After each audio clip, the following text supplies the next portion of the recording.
little pieces, feeds the dying light, and brings me back to life. In your eyes, I see something to believe in. Your hands are like a flame, your palms are sweet as pain. Let the darkness lead us into the light. Let our dreams get lost, feel the temperature rise. Baby, tell me one more beautiful lie. One touch and I ignite, like a starship speeding into the night. You and I get lost in the infinite light. Baby, tell me one more beautiful lie. One touch and I ignite.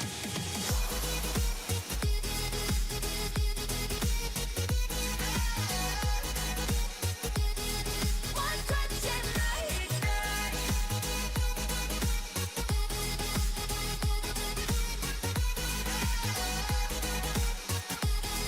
One touch and I ignite. So alive, your touch is like a daylight, burning on my skin. It turns me on again. You and I, survivors of the same kind, but we're the only ones dancing on the sun.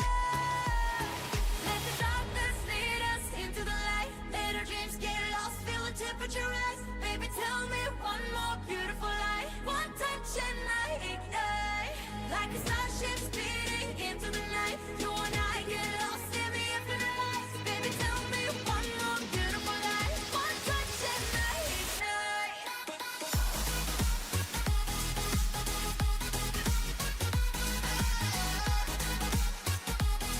One touch and I ignite.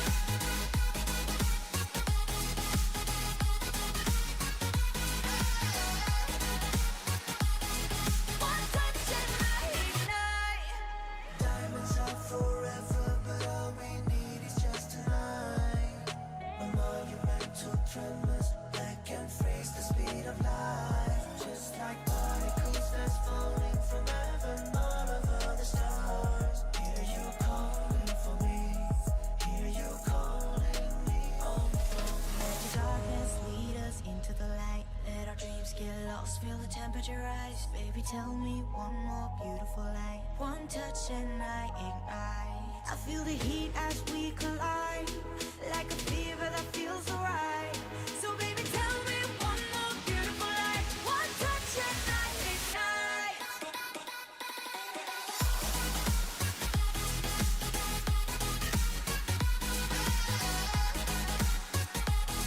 One touch and I ignite.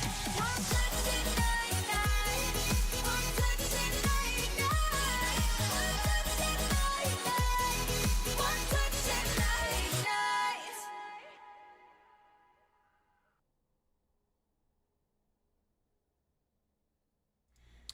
All right, what's good? What's good? Welcome, guys. All right, what's up, guys? Welcome to the Strat Chat. Welcome to another patch review. It is patch 13.2, Wednesday, June 14th. It is out, so let's take a look. We're here with some mid-season follow-up. Let's get into patch 13.2, and of course, mid-season, this is the first time that they've gone through a major change in the preseason. They're really trying to keep things fresh and get a lot of teams that are proving that they're very versatile. So they're just amping up. You can argue that spring was just never fully balanced. We're not going to be balanced yet either. So it's going to be a lot about which teams are able to find the undulations, what's good, what's strongest. Of course, the big changes was like Ginsu Rangeblade and On Hit, which necessarily means that attacking is going to be stronger, which means assassins are going to be stronger because people have to spend more time ramping up their Rageblade and being in threat range. So with that in perspective, we have quite a few changes this patch, but two main goals: following up on mid-season tuning and tackling a few champions that have been problematic in pro play, like Lulu, Yumi, Kha'Zix, and Zeri. In other news, this patch contains our new mythic skin line, Crystallis Motus. They will be sick. A new mythic shop rotation, new Shanghai scroll skins, and a bunch of ARAM adjustments. This is also the second to last patch of Split 1, so make sure you're getting those games in before your ranked is locked in and pulled for rewards on July 17th. So this is going to be like a hard reset. For more information on the ranked reset and all that's coming in Split 2, check out our What's Next for Ranked post here. So anybody who wants to check it out, here we go. TFT as well. So here's the highlights. Okay, we've got the big hitters. Gragas was one of the biggest ones, and you're going to see, like, some of these champions are just completely overpowered. Zeri's kit, overtuned. Kog'Maw, yes, strong, but was the highest win rate champion before, but largely because it was mostly one tricks playing it. It was fairly niche, but now it's just like ubiquitous, just incredibly strong everywhere. Cassante still overperforming at the highest tiers because they can dominate at every stage in the game. And Gragas was the biggest, the most overpowered champion. Glad that they're hitting Yuumi. I want Yuumi to get hit again, just make it a noob friendly champion. Ashe was incredibly strong, but for some reason still people are not getting Q at level 1, so they have not picked up on it, probably because pro teams haven't picked it.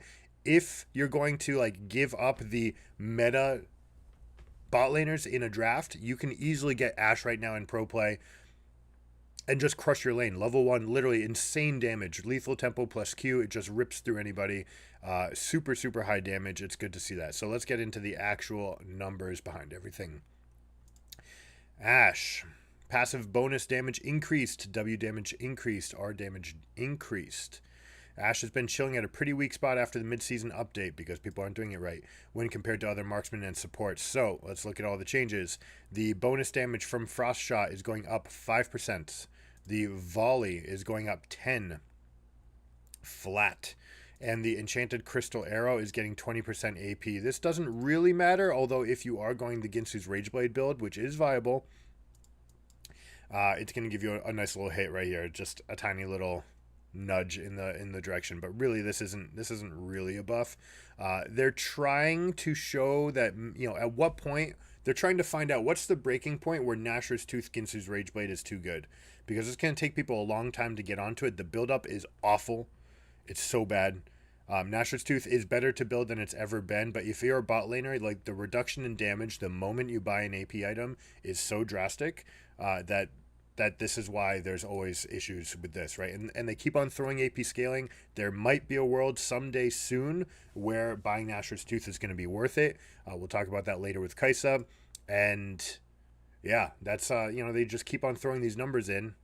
It's bound to trigger at some point. It's also a nod towards the support items that give temporary amounts of ability power. Gangplank isn't the jolly pirate he once was, struggling to find success in the current game when he can't access ability haste as easily. We're walking back the recharge timer nerf on his barrels with the goal of making him a little more powerful and enjoyable to play, aka broken in pro play. Gragas, passive cooldown increased, Q mana cost decreased. Decreased? Okay, so they're buffing him. No, obviously this is the big one. This is what makes his laning phase oppressive, that he's just constantly gaining his health back. And even while building AP, he's still just naturally tanky. So this will take a big effect. The big iteration here is that 12 seconds is now going to start overlapping with the shorter cooldown windows, right? So if you have a more spammable spell, you're more likely to get a second and third iteration off between the passive procs, and especially before he gets the next one off. So as far as like a delayed fight, something that is, we'll say 23 seconds long, the upper limit, in 23 seconds fights, all of the champions that get an extra cooldown off within 23 seconds are going to have a better matchup against Gragas. So that's kind of what to track here. He's still going to be very strong. The fact that they're decreasing the mana cost on the ability that often he needs to spam the most in a lot of different matchups, this could end up just being okay, right? And in the matchups where you're not getting an extra cooldown off during this duration, it's a wash, right? He's actually just going to get better. So still going to keep track of Gragas. He's still going to be strong. Cassante, E cooldown increased, finally. There were cases where endgame you were just flying through with multiple E's in fights, so hopefully this will take that away. 1.5 seconds to everything. Kai'Sa, AD growth increased, okay? She had the lowest growth scaling of any champion in the bot lane, of any marksman, I should say. It is worth building Nashor's Tooth on this champion if you're going for one of those hybrid builds. Again, very slow build up. Your team needs to be willing to just accept that you're just going to park in mid lane and wave clear and farm for a bit. There are build-ups that are nice, like Serrated Dirk to start, to get you the Q evolve, but you can do something like Serrated Dirk into Manamune, into Nashor's Tooth, and then go back and finish something like Collector, and then go build from there. And then you have 4th item Mythic, and there's a lot of different options to go. You can go Ginsu's Rageblade from that build, and then you become an absolute powerhouse, best in slot from that point on. The question is whether or not you can carry that mid game. And in pro play, right, any kind of elite play where the tempo of the game is fairly high, probably don't want to go that route. But in low ELO, absolutely highly recommend this.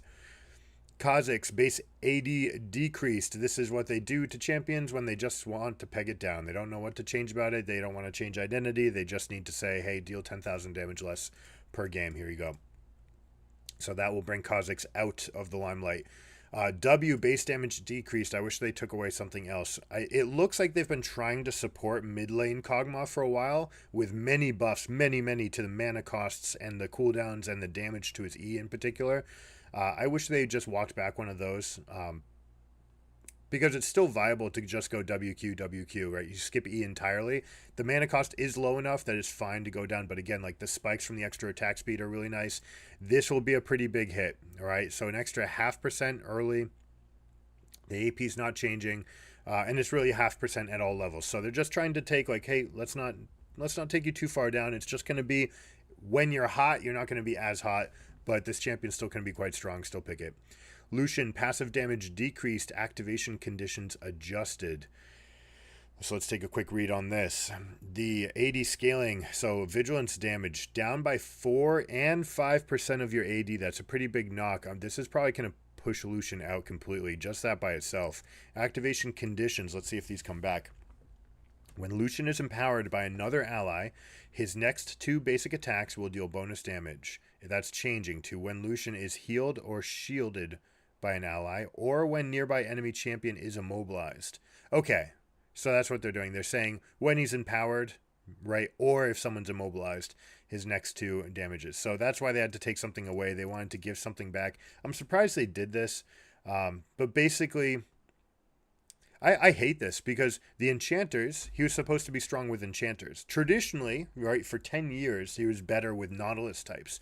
But Nautilus, if you wanted to synergize with Lucian, you wanted to go Font of Life, okay? And you go Font of Life because then when you go in, you've crowd controlled your target. The Lucian will get healed by his auto attacks, so then he gets empowered auto attacks, and this will go on. I don't like that they're taking away the skill of knowing that you need Font of Life to empower Lucian. Instead, anyone's going to get it.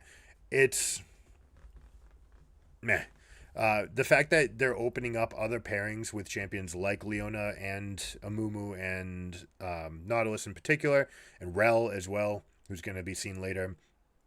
This is going to be a lot of extra usage cases, and the fact that you don't need to have Nami with him anymore, or the Sona Melio types, this is going to be good for him. He's actually going to have more success, especially in solo queue.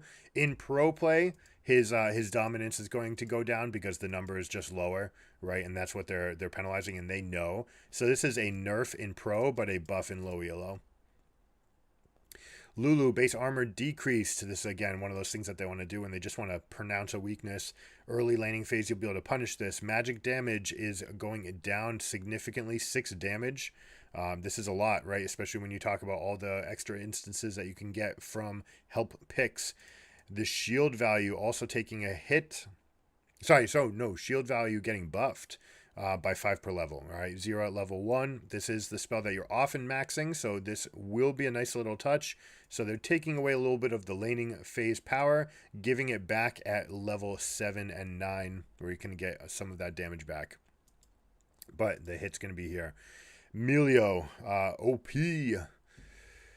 Melio is a really cool fire enchanter, and specifically designed to be a defensive one with team-wide cleanse and tools to keep his whole team cozy and warm. But what isn't cozy or warm is Melio's ability to help output tons of damage and provide his team with such strong defensive tools. Attack range is the best stat in the game, and he gives attack range, so he's always going to be broken. The thing that gates him is that he's got exceptionally long cooldowns. He's the #1 support in pro play so far, and definitely one of the strongest champions in League of Legends. So strong that they had to remove him from MSI. They were planning on having him at MSI, and they're just like, we can't figure this out. He's winning way too much, especially with the aforementioned Lucian. So these were much needed nerfs. Armor growth is going down, although still quite high. Base armor is at 26, and empowered attack damage going from 1535 to just 15%. All right, so you're not getting the scaling at the end game. Still going to be okay in lane, but they definitely pegged him down. Probably still the strongest support. He's just that incredible. If you're playing against him and you haven't seen many games with him, largely solo queue is going to reflect what you see in pro. There's some builds where they're just skipping the queue. Some builds where they're actually playing queue for harass. There's a lot of flexibility in the build path. So keep watching those games. We'll do a coverage on these on this channel. So make sure to stay tuned and stay subscribed so you can catch those games. Nasus, passive lifesteal increased. Our cooldown now decreases with rank. This is a big deal to be able to have the ult multiple times. This is something you could do to play around Nasus late game without his ultimate. He's not really a good champion. Now that he's going to have it up a little bit more often, especially if he goes split push. Lifesteal going up is a big deal because this is going to help every single lane phase, and in his late game cases where he's just healing back up to full. This is a big deal.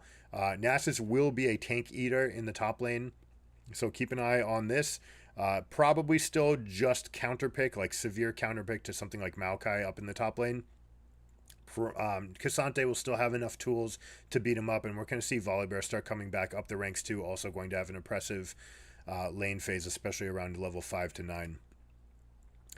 Orianna, our damage increase. They keep on giving her the love because she needs it. She's hard to play, so it's hard for people to pick up. And like, why would you play the hard champion in pro compared to everything else? 100 more damage on the ultimate and 5% more AP. So this is nearing one-shot range for a lot of different champions. So keep an eye on this, especially if you're going for a Luden's Echo build. If you go Sork and Luden's plus your Void Staff Rabadons, boom, you're done. Done and dusted, and that should be enough to one-shot most AD carries. Rel. All right, here we go. We need the length of a Bible for this. Get your dissertation ready. After the hotfix in 1311, Rel is looking very strong in both support and jungle. We saw the videos here if you guys want to check it out. Her Q is still feeling a bit on the slow side, which isn't meeting our goals of smoothing out her kit's rough edges. This is what they mean by getting rid of the E. The E used to be almost impossible to play. You had to be very keen. Now they made it much safer. Just you and an ally move faster. We did talk about some of the animations that you can cancel, right? So you can go with the EQ, the WE. Like there's a couple different combos that you can use.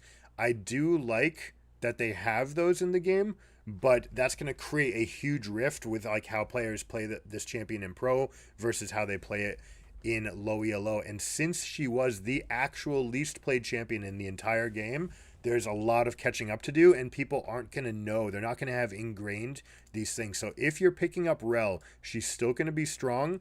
Go into practice tool and practice the 6 different combinations of your buttons, and then do it again with your ultimate and just see which animations. Can you go EQ? Can you go QE? Can you go QW? Get a feel for how those are. That's the best advice we can give you right now. But let's look at the actual numbers. The base adaptive force stat is finally changing to ability power. This is a big deal because all of the runes that you get, you're not getting any early game AP items until you get maybe a demonic embrace for the clearing. We showed that if you just cast W on a wave, you're basically one-shotting raptors with just one rotation, not even a rotation, just 2 spells. Now that you're getting ability power and the fact that she has 300% ratios, this is a big deal, okay? Big deal. Cast time going down by 0.1 seconds. I wonder what the frame animation still is though.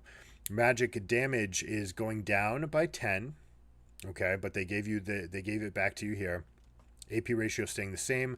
Jungle monster damage is now, instead of becoming 300%, all right, so they're completely changing everything here. 150 to 430 bonus damage to monsters. So this is lower all over the board.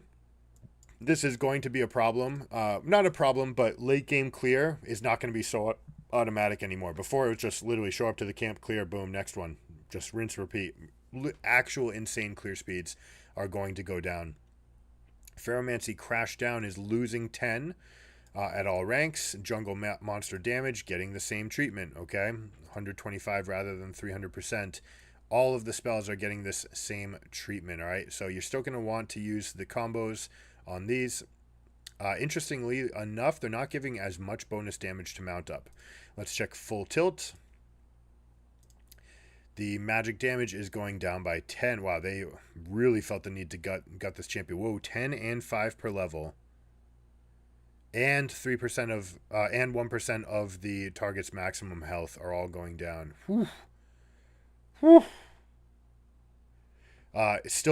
She still deals a lot of damage. Highly recommend Abyssal Mask to be tanky and to shred resistances.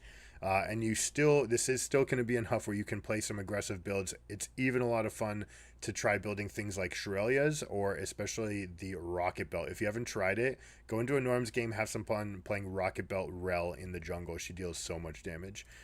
And again, the monster damage is being nerfed. Percent damage cap against monsters 150. Why are they adding this if they're doing this? Are these supposed to be percentages? This is bonus damage. It doesn't read as percentage. Again, we never expect them to be good at patch note writing. That's not their forte. But if this is percent, then this is okay. If these are flat bonus damage the way that it reads, then it's a nerf. But if it's going up, like, yeah, it'll affect her first clear and her first gank timers. That'll be important for all the pro teams. Looking at which window, she previously could get out at about 312. It looks like she's going to be getting out around 316 now. But those timers will all matter. If this is actual percent damage, then she's just going to start again, free invades at all times. So I'm assuming for now it's just flat bonus damage, but we'll have to go in and check and we'll let you know. Rumble. This is a mid-scope change. So let's go with the whole thing on this one. Base health decreased, health growth increased. We don't need the summary. Rumble has historically had a higher play rate in top than in mid, and we've let those players down over the years by not maintaining top Rumble as viable. He's also extremely elite skewed champion due to his primary strength around pushing and roaming to bot lane. These changes are meant to lower his early roam threat and give him melee 1v1 power and late game scaling in its place. So interesting, like his ult's definitely a team fight ult, but you can go split push into group with this champion now. Reshaping his heat structure is an attempt to make the danger zone more forgiving, his heat costs more intuitive, and less overheat punishment. Interesting. We're hoping that for a result where top lane becomes Rumble's best role with jungle and mid lane being viable alternatives for fans of those playstyles. Though he's got new incentives to build health, we're not hoping to turn him into a juggernaut, just simply making him a bit more durable in the mid game. Base stats down by 24, health growth up by 6. All right, so by level 5, you're going to be higher health than before. Base health regen is going down. A little bit of a hit to his oppressive level 1, 2, 3. Junkyard Titan maximum heat 150 now. Danger zone 50 plus, so you can be in the yellow zone longer. All right, that's very good for his laning phase. Overheat monster damage cap low at early levels, but higher later when you're just trying to pick up some camps. Overheat attack speed is going up significantly. All right, this is a big deal. Overheat duration is going down, so if you do need to cast your spells. So this overall right now already making him much stronger in the mid game.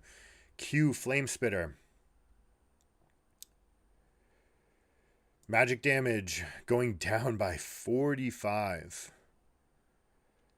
But increasing with maximum health. Okay, so this is going to be a direct buff. Early, right? Again, level 1, this is going to be a little bit lower. Still 110% ratio on the AP. But end game, we're talking about a pretty serious change right here. 10% of the target's max health.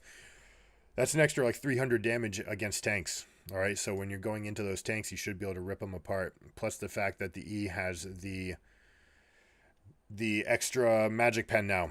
W, Scrap Shield. Values going from 60 to 80, down to 25 to 145, but giving you a ratio of maximum health, okay? So in your first lane phase, 700 health, that's an extra 28. So you're going to be landing at 53, slightly lower.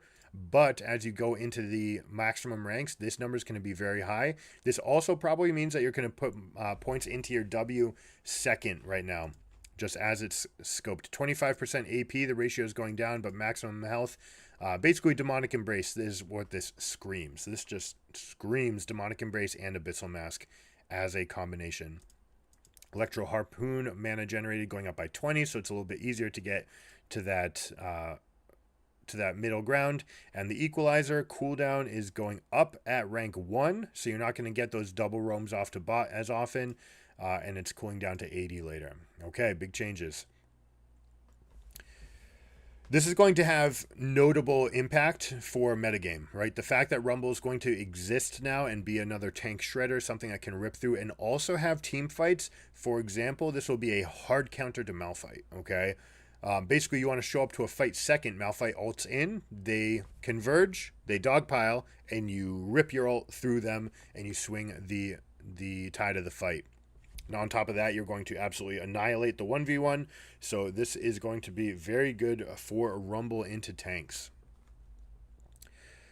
Rise changed again. Bonus mana increased. E magic damage increased. Missile speed increased. This is important for his combos in pro play. The maximum mana increase is going up by 10%. Okay, that's a fairly significant amount because this mana is coming back and giving you more AP as well.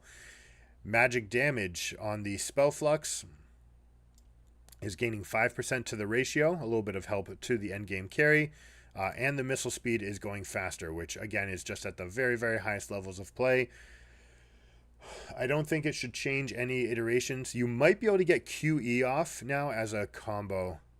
We'll have to test this out. QE, you might be able to get QE, so the travel time of the Q will fly, and while it's flying, the E that you cast will land and then go through. And so it should be a little bit of a help. And if that's the case, you can actually lead off your combos with QEQ. Okay, it's important to note that. Sivir, attack damage growth decreased. W bounce damage increased. All right, so they're taking away a little bit of the scaling from here, but they're giving back some scaling here.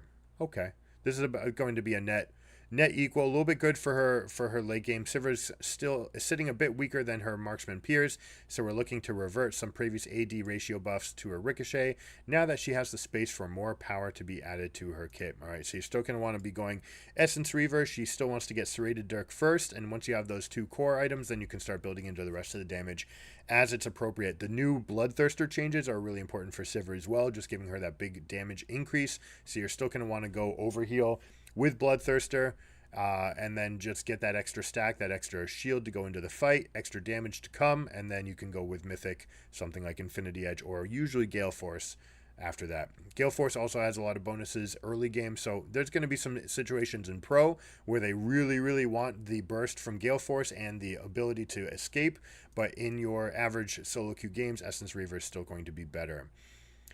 Yuumi, E bonus attack speed decreased. R heal per hit decreased. Yuumi is overperforming across all skill brackets, go figure, including Pro, and benefited from the 1310 support item changes. That's very true. We're proactively dropping her general power levels while she's overperforming across the board with the goal to help keep Yuumi playable for the rest of her non-pro player base. Yes, please, just like aim that way. Just skew her down. All right, here's the curve. This is where Yuumi needs to be. I think it's that simple. This champion has... I don't think Riot understands the inherent brokenness of champions. Like the kit itself, if it does something ridiculous, you either need to take it away, or if you want to keep them being unique, you just need to flatline them. Zeri needs to be lower. Yuumi needs to be lower. They don't need to have competitive numbers because they do something else that's ridiculous. In this case, it's a support that is invulnerable, right? Like, that's just not going to change. On top of that, teams are getting better at actually figuring out how to use the besties combos, right? And so this champion's always going to be too strong, and pros are always going to be better with her. Not to mention that there's a lot of skill expression with jumping in and off and getting everything. She's always going to be too good. I would go back, revert the changes that made her more difficult to play to reward the pros. Make her simple, make her easy, make her good for bronze players that are learning the game. That's it. Hey, friend, come play League of Legends. What is it? Oh, well, check it out. You can play this character. You're a cat. You'll sit on my back. You'll cast spells. We'll have a lot of fun. That's what this character should be. Intro to League. I don't even want to read these. Best friend bonus 10 to 20% heal and shield power is going from 5 to 15. This is a much needed change. Shield value 90 to 210 going from 80 to 180 and keeping the same AP ratio. The attack speed buff, this was very important, especially in this on hit meta. 35% is going down and then coming up to 35%. Good, good, good. Heal per hit down by 10. Good, good. Crush, crush, crush. Like, I just want this champion out of pro scope at all. Like, make her such that they shouldn't even consider her. Frankly, that's my belief on Yumi. Another completely fundamentally broken champion, Zeri. Movement speed increased, passive remove. What? Passive removed? All right. Move speed going up by 5. The passive where she steals the shields and gains 10% move speed for 2 seconds whenever she receives a shield has been removed. Wow. Okay, good. Like I said, you have to get rid of fundamental broken things. Basically, everyone in the endgame, especially in an enchanter meta, is going to give shields. She's just gaining. It's like a ridiculous amount of lifesteal. It's like she gets an extra bloodthirster. Now it's gone. Q passive goes here. Burst Fire's passive has been moved to be Zeri's primary passive. Wow, this is an enormous nerf. People don't like to think of passives as being like overly powerful. This one was. This is a huge, huge nerf. Q Burst Fire. The Q passive has been moved to Zeri's primary passive. Trinity, no more. Q Burst Fire no longer activates Sheen. Okay. Well, I mean, fundamentally broken champions are getting pegged. All right. So this is going to affect your Essence Reaver, which was the best build. But a lot of people were playing like Trinity Force and Runons with Titanic Hydra to just splash huge amounts of damage all over the place. No longer going to be viable. So will be interesting to see where she lands. If there's going to be a champion, the first one after Kaisa that will be a Gnasher's Tooth potential abuser could be Zeri. Try it out. Let me know in the comments what you think. Spark Surge on hit critical strike multiplier is going up by 20. This is a big deal for late game team fights. This is huge though. The fact that these are being moved over, not getting the most broken passive in the game, and not being able to trigger Sheen. This one's not as important because there's other build paths that are nearly as viable. But getting some power back here. They're trying to aim for crit. So this is definitely against that Gnasher's Tooth line, but could be interesting. Zeri's can have a awkward spot as people try to break her. This is largely a project for the elite level of games. Zeri's still a lot of fun, but man, if you've ever tried playing her like 2 games in a row, if I have, starts swelling in the wrists, man. Tough champion. Ardent Sensor. Sanctify on hit damage flatlining to 15. This is a big nerf. Bloodthirster. Total cost going up by 200. This was mandatory. This item was just best in slot, and it was cheaper than the other ones. Gale Force. Attack damage going down by 5. The Cloud Burst active damage is taking away plus 200% of your critical strike chance and adding 45% of your bonus AD. So normally when you're looking at this, you're looking at 40. I mean, in most cases, 40 to 160, right? Rarely going at any higher than that. One item, once you get to 2 items, this will be higher. But basically at every item where the items are giving you about 60, 50 to 60 AD, that's translating to 22 to 25 extra damage, which was less than what you were getting here from collecting them. So this is a pretty big nerf to the damage on Gale Force. I think they're trying to make Infinity Edge better. The problem is it's got a very bad passive. It's got a scaling effect that only matters later. What may end up transpiring is you're going to get these build-ups, right? We talked about Serrated Dirk into whatever else. When you're building up, now you'll get more reward from Infinity Edge, and that's how it's going to become viable. Still do not touch Infinity Edge, even though it's better than these items now. We'll see. It's not right here. Even though it's better than these items, even though the items around it got nerfed as first and second options, you still don't want to touch Infinity Edge until 3rd item. It's just not worth. Then once you get the critical multipliers, then you can consider it. Immortal Shield Bow lifesteal going up by 3%. Players have, for the most part, identified that Shield Bow is not a good first item. Unfortunately, the item just isn't very strong when purchased later either. This is relatively light buff, but one that crit users should be able to feel in the mid game. Yep, they will. Nice little change. Bloodthirster still better. Imperial Mandate has found itself a new home as a legendary support item and has quickly become one of the default purchases as Enchanter's second item. Correct. While that's awesome, the item is overpowered and contributing to League being at one of its burstiest points in recent memory. Overall, these changes are intended to as a small nerf, particularly targeting the item's burst output. So, +5, -15. You don't get it till level 8 now. Okay. So I assume you're just going to stay 35 for a flat amount of time, and you're just not going to get it later. I don't think it's actually 40 to 60 and you wait till level 8. I assume it's going to be 35 for levels 1 through 7, and then 40 to 60 going up.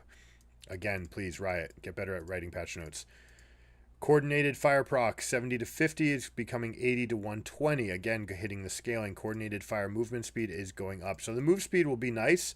And this is actually very good for late game team fights and will still affect pro play. These damage numbers are inconsequential compared to extra move speed. So this is actually going to be a huge problem in pro and expected to still be seeing a lot of play. Moonstone Renewer is weak on every champion that isn't named Soraka.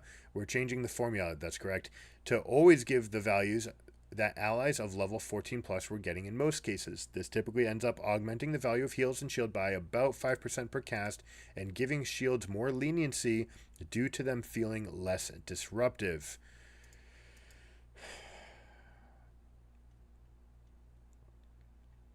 Up, right. So they're doing everything at level 14. They're just basically scooting up ahead to level 14 values on everything. Same target shield bonus going up. This is level 18. And, this is a big one, 5 heal and shield power. So big changes to Moonstone Renewer. Again, it was just basically outclassed by other items. So the cases to get Moonstone Renewer might still not be there. But we'll still see. We'll see if someone comes up as a new user. Off the top of my head, it's still going to be Soraka. Soraka's going to get the biggest buff out of this because it was already good on her. Now it's just better. So if you're looking for a lane bully in the bot wave, and then a Juggernaut carry, then Soraka is going to be for you and Moonstone Renewer. So that's probably the biggest case that you can start getting into these hyper carry bruiser types like Aurelia that can now have a pocket healer as a way to help them stay alive. Phantom Dancer is underperforming compared to other mid-range crit items, so let's just give it 5% attack speed. This is very nice. I don't think that this item was worse. Underperforming, largely just because the energized numbers are too high. But if they bring those down, then this is going to jump to the forefront. Energized damage, here we go, big hit. All right, rapid fire cannon losing 80 of its scaling damage. Static Shiv losing 10 of its damage. Static Shiv is meant to be your best source of wave clear without just one-shotting the caster minions. It's still a bit underpowered, so the damage is being ramped up in the early game in order to more closely align with health bars. Okay, they still don't want it one-shotting though. It is interesting though, as you start stacking up the energized effects and they go off together, you can start one-shotting the waves.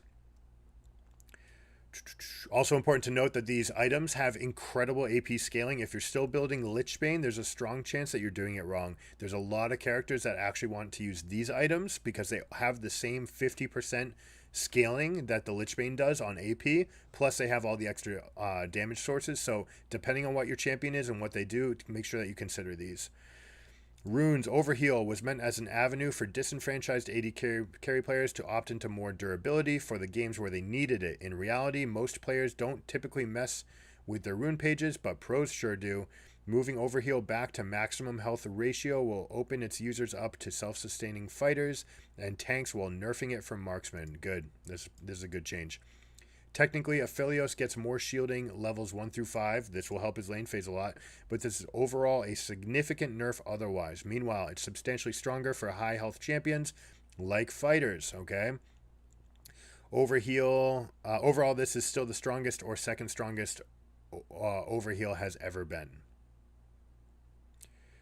Shield value 20 to 300 being changed to 11% of your maximum health. So your bruisery types that have some self-healing or that buy items like Riftmaker or Gore Drinker are going to be able to get this extra health.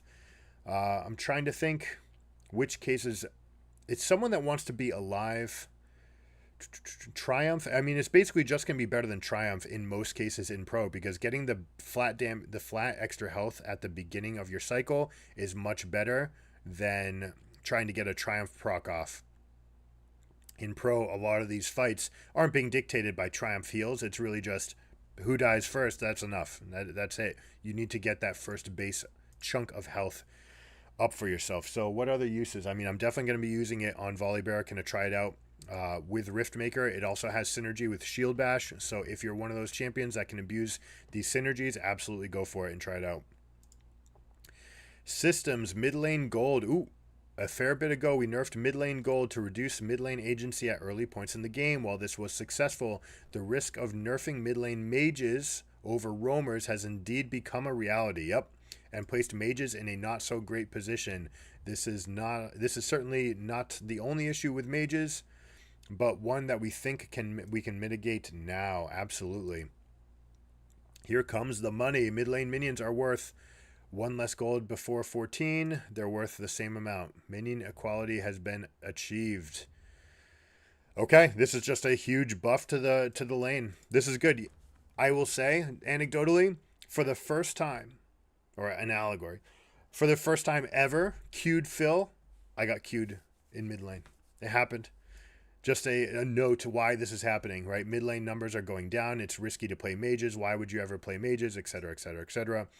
There is going to be a spot for mages, though. If the on-hit meta continues, these carries are getting into range for spells, and you've seen that they've already buffed champions like Orianna. So this is going to be meaningful, especially for aforementioned Orianna Victor types that are going to get much, much stronger from this. This is just over the course of every game, their averages will just go up a little bit. It's a little squeeze, right? Just let's nudge them up a bit. You're not going to ever like feel this in your game, but from game to game, you'll just be a little bit stronger as you stay to CS. But basically staying in CSing was trolling. And it's still kind of trolling. You should still be tempo above everything. That's the truth everywhere. Tempo above everything. But this will be a nice little nod to mid lane, especially the champions that are more likely to have to plug and stay here.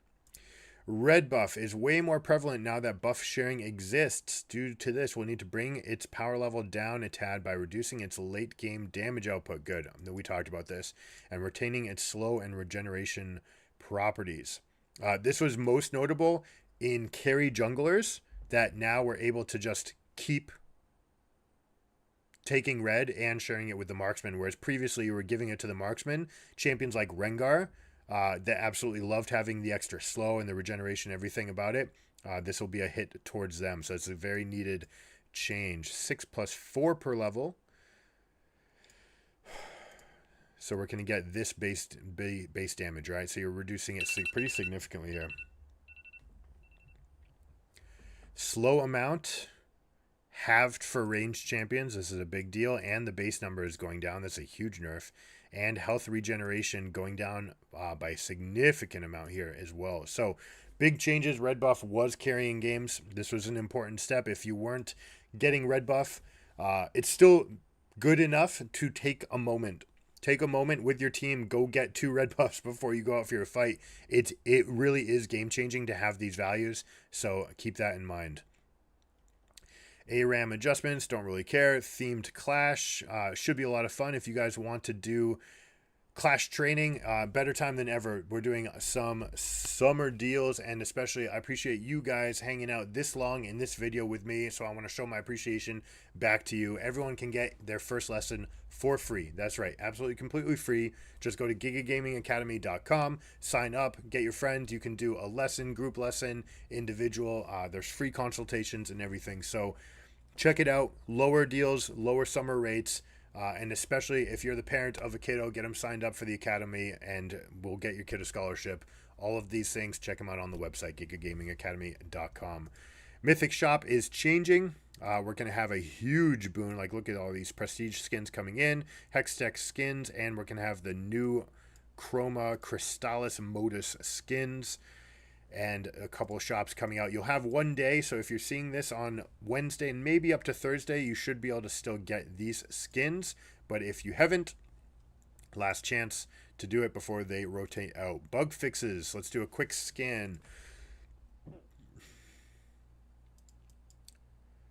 Bug fix Nico passive that would allow her to attack champions if she was disguised as a zombie ward. This is a big deal, right? There is a lot of these iterations with Nico where she's able to do more potentially than she was intended.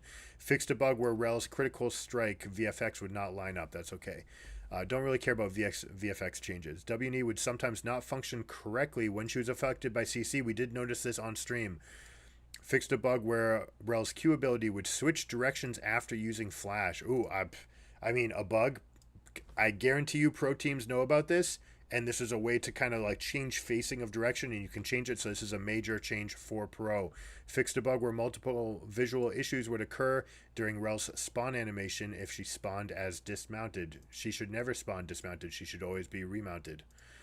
Fixed a bug where Rel could skip her W animation if E was cast during her W activation. Oh, gosh, we just talked about all these things. Bugs, what's a bug and what's intended? Okay, so absolutely go in and reaffirm everything that you think you know about this champion with her combinations. We were seeing it that we could just go WE, boom. It was just like almost like a flash engage in and of itself. It looks like they're getting rid of that. Fixed a bug where Rel would have animation issues during the cast of her E. Oh my god, we're going to have to relearn everything on this. Fixed a bug where Yoni's W indicator would not follow the mouse cursor if the ability was manually selected by clicking on it. No one does that. Well, sorry. The lowest 2% of players probably do that. If you haven't started using buttons to cast your spells, you should definitely be doing that. Fixed a bug where Aegis of the Legion would show up in the build path and item sets for Locket. That was changed a while ago. Fixed a bug where small monsters would sometimes not reset aggro while being dragged outside their camp area. There's a lot of issues with this. Fixed a bug where Janna's passive movement speed is preserved after recalling while facing an ally. Interesting. I don't know if there was any cases where people were trying to abuse that. Fixed a bug where Ivern's passive ability would leave shareable buffs after slaying Red Brambleback. That could only be picked up by Ivern. Interesting. I mean, they said that they got rid of it, so it should be gotten rid of. Ivern, by the way, untouched in this patch, still incredibly strong. Make sure you abuse that champion. In four different lanes, maybe even 5. Interesting spots. Caitlyn can act like the support in early game. Check this out. You buy the support item on Caitlyn. You play Ivern Kate. You abuse the bushes. Ivern can go in dealing the extra damage. You can do this either way. The gold sharing, he's going to have a super empowered auto attack. You can even play him as support. You can do either combination. You go in, you can basically trade off the minions and then go off and into the late game. Caitlyn can go ahead and use that extra gold generation plus the free stats from the item and then go build carry while Ivern scales into support. Neat little trick. If you haven't tried it, try it out. Grab a friend and play that Caitlyn Ivern bot lane. Of course, you're using Caitlyn because she uses the bush the best, right? She gets the extra headshot procs. Fixed a bug where, let's see, where are we? Players could see Herald was being started without seeing the Herald due to the patience ring showing. Interesting. They do actually still show the fireworks animations in the pit, so I wonder if they got rid of that as well. Fixed a bug where Ivern's E second shield may not be activated even though no enemy was hit. All right, that's good because we saw that again on stream. Fixed a bug where Kled could extend the range of his R and reroute his primal smite. I hadn't seen that. Interesting if it was showing up in games. Mordekaiser would have all player locations revealed to him during his ultimate. That's funny. The Death Realm was just giving you full map hacks. Fixed a bug where Ivern's W Brush would allow Viego to reapply his Q passive.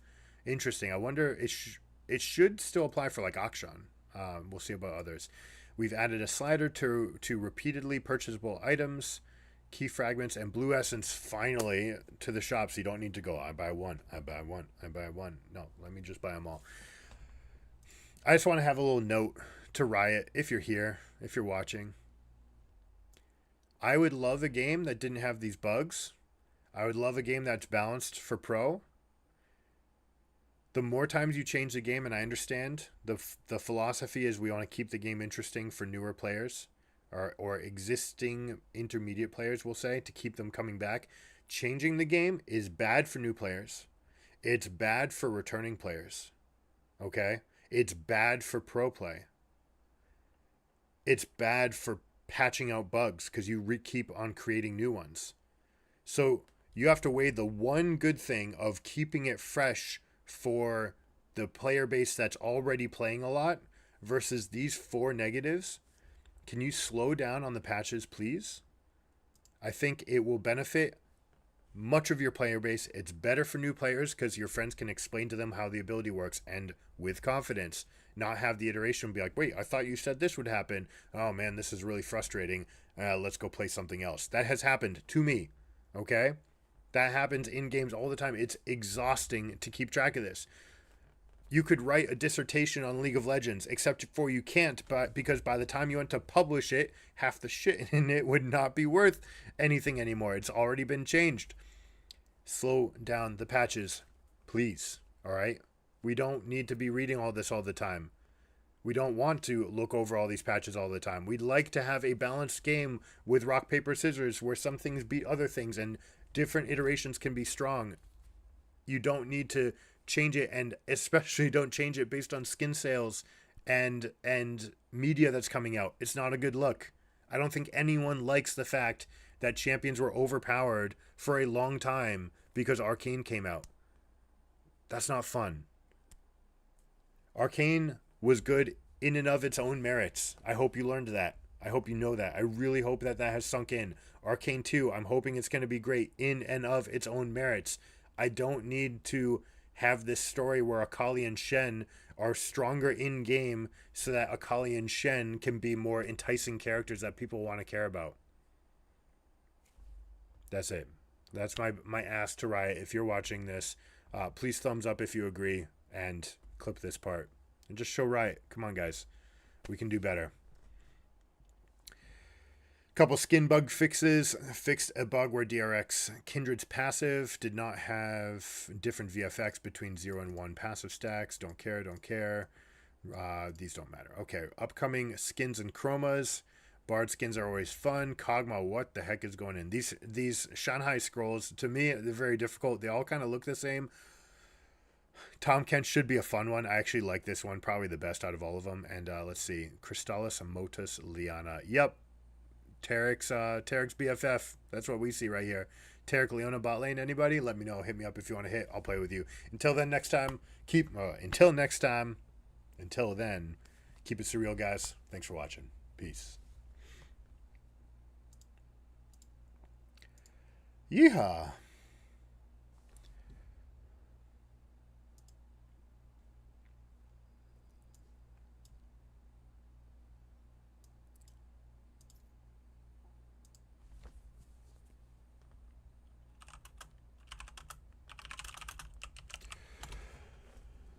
All right, I will be quick break. I've got poison ivy. I just need to get some baking soda on this thing because it's itching like crud.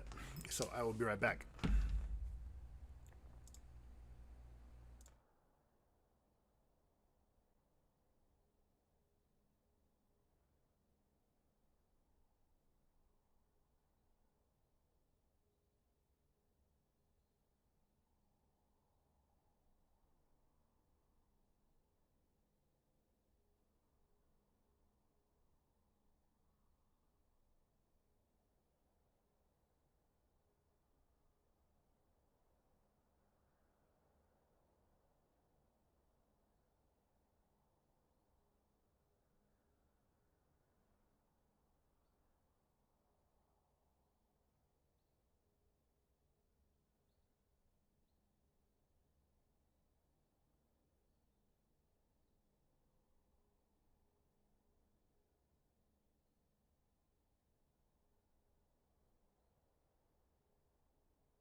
All right, so I actually just realized that we're almost at 2 o'clock. I'm going to be hosting kiddos over for Playdate, so that's going to be it for me. Thanks for tuning in, guys. I'll catch you next time. Peace.